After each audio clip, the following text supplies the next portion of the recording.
a square foot on a 100,000 square foot building, that's $20,000 of savings. That's meaningful financially, but we're able to point to instances just looking at how buildings typically vary, where maybe a building might be wasting 30, 40, even 50%. Let me show you an example of one that we had an opportunity to look at. These were 3 buildings that were built in Seattle, Washington, all built at the same time, all sitting one right next to each other.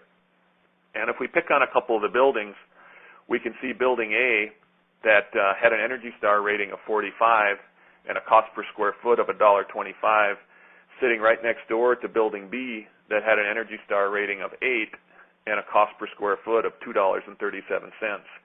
So that's over $1 per square foot of energy waste.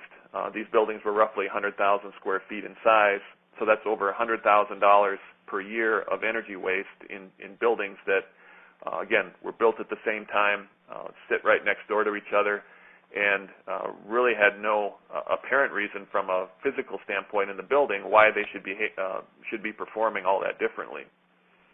And again, it gets down into the operations of the building, at what you ultimately have to point to as to why the buildings perform at such a different level.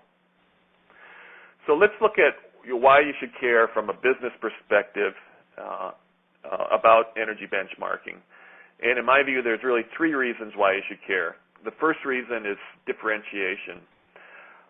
So in my work with our customers, I've probably a dozen times or more have asked contractors the question, why do your customers buy from you?